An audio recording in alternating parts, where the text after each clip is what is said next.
सभी साथियों को जय भीम नवोदय।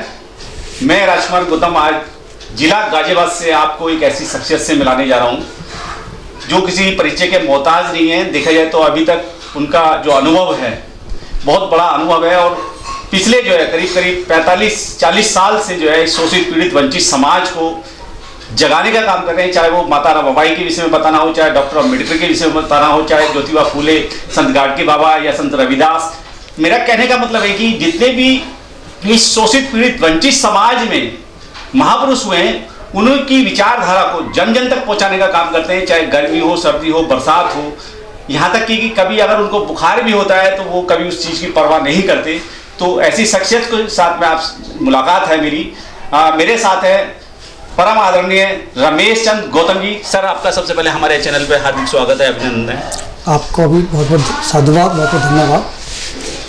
आपके बारे में जैसे बताया जाता है कि आपने अपना पूरा जीवन जो है अभी तक बहुजन समाज के लिए समर्पित कर दिया, तो कहीं ऐसा तो नहीं कि आपने बाबा साहब का ज़्यादा कर्ज लिया या बाबा साहब का कुछ ज़्यादा आपके ऊपर अनुकंपा रही है जो आप इस समाज के लिए काम कर रहे हैं? सबसे पहला सवाल तो मेरा यही है। तो सबसे पहले तो मैं बहुजन समाज में जन्मे सभी महापुरुषों को नमन करता हूँ। पूजनीय माता रमाबाई जी को नमन और पूजनीय सातवें फूले जी को नमन करते हुए और अपने मित्र राजकुमार गौतम जी को भी जय भीम नवोदय करता हूँ। यहाँ सवाल ये कि मेरे पर यदि आपने जो सवाल किया कि मेरे पर कुछ ज़्यादा ही बाबा साहब डॉक्टर अम्बेडकर का कर्जा है, तो पहली बात तो है कि ये बात बिल्कुल फैक्ट है कि मेरे ऊपर ही सबसे ज़्यादा बाबा साहब डॉक्टर अम्बेडकर का कर्जा है और मेरे जैसे लोगों पर भी बहुत कर्जा है। तो इसलिए ये जीवन मिला है। इस जीवन में जो मेरा फर्ज बनता है, जो नैतिकता के आधार पर मुझे एक घटना याद आ रही है। बाबा साहब डॉक्टर अम्बेडकर के जो जीवनी में पढ़ रहा था करीब करीब 30 साल पहले, तो पढ़ते पढ़ते मुझे एक बात ने बड़ा अटैक किया। मैं सोचने के लिए मजबूर हुआ। उसमें बाबा साहब डॉक्टर अम्बेडकर कहते हैं कि यदि कोई मेरा अनुयायी है और वो पूरे जीवन केवल यदि वो 5 लोगों के जीवन में अंधेरे से उजाला कर देता है, अर्थात हिंदू धर्म से निकाल करके वो बुद्ध की शरण में ले आता, तो उसके जीवन को मैं सार्थक मानता हूँ।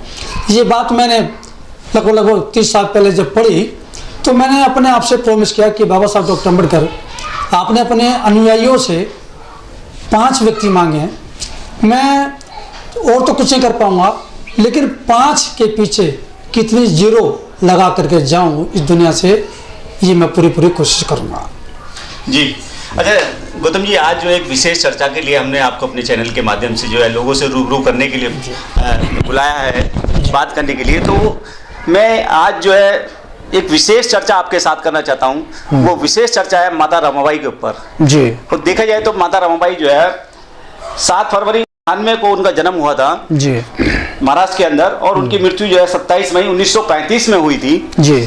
और दर्शकों की जानकारी के लिए मैं बता दूं कि जब माता रमाबाई का विवाह बाबा साहब डॉक्टर भीमराव अम्बेडकर जी के साथ हुआ तो माता रमाबाई मात्र जो है 9 वर्ष की थी और बाबा साहब की उम्र जो है केवल 15 साल की थी और बाबा साहब उस समय 5वीं क्लास के छात्र थे। लेकिन माता रमाबाई ने बाबा साहब के जीवन के साथ में इतना संघर्ष किया कि आज उनके संघर्ष को अगर याद किया जाए तो लोगों की आंखों से आंसू निकल आते हैं। जितना दुख, पीड़ा, दर्द माता रमाबाई ने जीवन में अपने झेला था, और आप माता रमाबाई के जीवन परिचय पे ही एक बहुत बड़ा कार्यक्रम का आयोजन दिल्ली NCR के अंदर, और उसी के विषय में आज हम चर्चा के लिए यहाँ बैठे हैं। तो मैं जानना चाहूँगा अपने चैनल के माध्यम से उन दर्शकों को जो माता रमाबाई के बारे में बहुत ज़्यादा अग्रसर हैं, बहुत ज़्यादा जानकारी चाहते हैं, तो मैं चाहूँगा कि आप जो है मेरे दर्शकों को वो जानकारी प्रॉपर वे में दें कि क्या प्रोग्राम था, ऐसा अनोखा प्रोग्राम आपने जो डिजाइन किया था कि जिसमें जो है देश और दुनिया के लिए एक मैसेज वाली बात जाएगी। तो उस प्रोग्राम के बारे में हमारे दर्शकों को जरा बताएं। तो मैं पूरे देशवासियों को ये बता देना चाहता हूँ कि 27 मई 1935 को पूजनीय माता रमाबाई जी हमारे परम पूज्य बोधिसत्व बाबा साहब डॉक्टर अम्बेडकर साहब की गोद में उन्होंने आखिरी सांस लिया और इस देश के तमाम दलित शोषित पीड़ितों को माता रमाबाई जी हम सबको रोता बिलखते हुए इस दुनिया से अलविदा हो गई।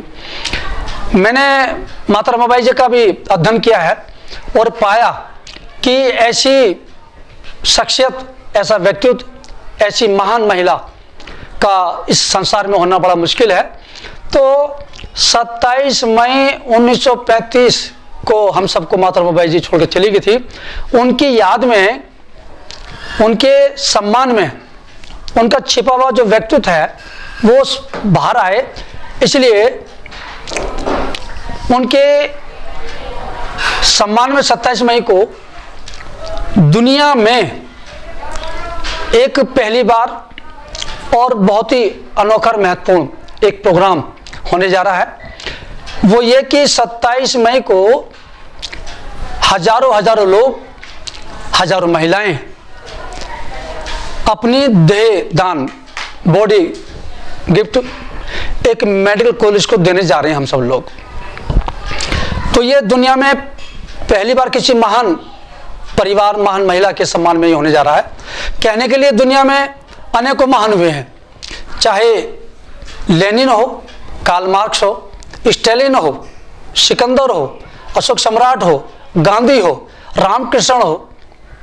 इन तमाम ऐसे लोगों ने महानता के आड़ में तलवार के बल पर लाखों लोगों के लाशों के अंबार लगाए, खून की नदियां बही हैं, लेकिन अकेले पूरे संसार में परम पूज्य बौद्ध सत्य बाबा साहब डॉक्टर अम्बेडकर का एक ऐसा महान परिवार है कि इन्होंने अपने जिंदे बच्चों को इस समाज के खातिर इनको दफन किया और हम सबको जीवन दान दिया।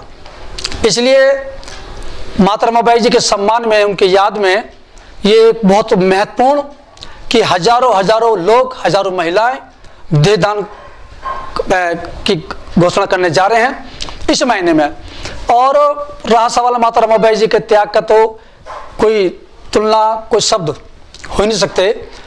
19 जुलाई 1926 को जब बाबा साहब डॉक्टर अम्बेडकर का बहुत प्यारा पुत्र राजरत्न गरीबी लाचारी के कारण इस दुनिया से चल बसा और समाज के लोग इकट्ठे हुए और बाबा साहब से जब कफन के पैसे मांगे तो बाबा साहब रोते रहे। उन्होंने कहा कि मेरी गरीबी का आलम यह है कि आज मेरे पास मेरे बच्चे के लिए कफन के पैसे नहीं हैं।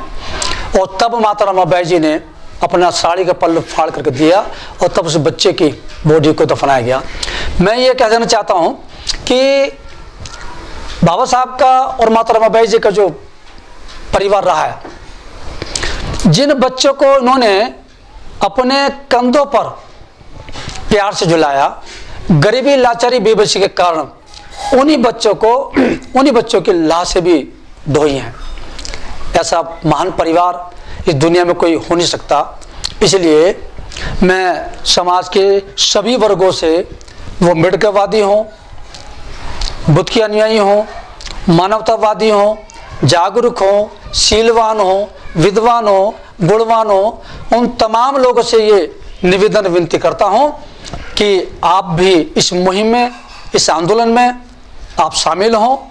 और मैं बता देना चाहता हूं कि यदि कोई व्यक्ति जिसने पूरे जीवन 101% गलत ही काम करता रहा, लेकिन मरने से पहले यदि अपनी बॉडी को वो गिफ्ट करता है तो 101% अब उसकी बॉडी मेडिकल साइंस के लिए, मानवतावादी के लिए वो व्यक्ति, मरा हुआ व्यक्ति 100% सही, राइट, करेक्ट काम करेगा।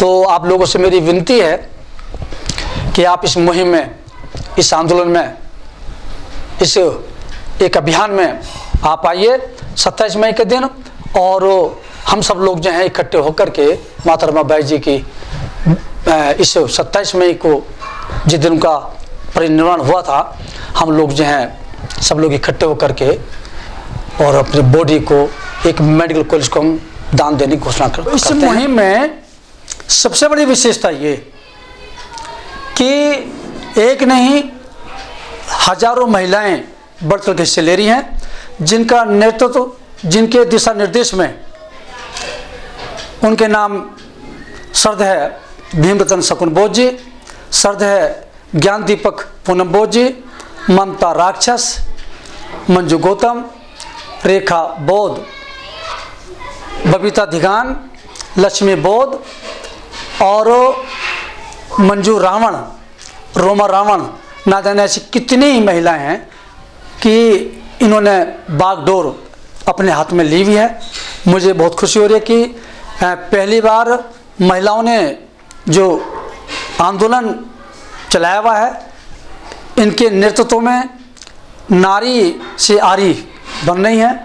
और मुझे विश्वास है कि एक न एक दिन ये नारी अपनी गुलामी, बेबसी, अपमान, अत्याचारों की जंजीरें खुद काट करके ये बाबा साहब डॉक्टर अम्बेडकर ने जो हिंदू कोड बिल के जो उनको अधिकार दिए हैं वो साकार होकर रहेगा। और ये जगह कहाँ होगी? अभी पूरे संसार में जो कोरोना ने जो कहर ढाया हुआ है, हमारे देश की भी स्थिति कुछ अलग नहीं है। तो अभी जैसे 3 मई तक का इस देश में कोरोना के लिए बंदी है, लॉकडाउन है। तो जैसी परिस्थिति होंगी उसके हिसाब से ही आप सब लोगों को सूचित किया जाएगा, आपको सूचना दी जाएगी कि कहाँ होगा और किस समय होगा। आप सबका बहुत बहुत साधुवाद। जय भीम, नमो बुद्धाय।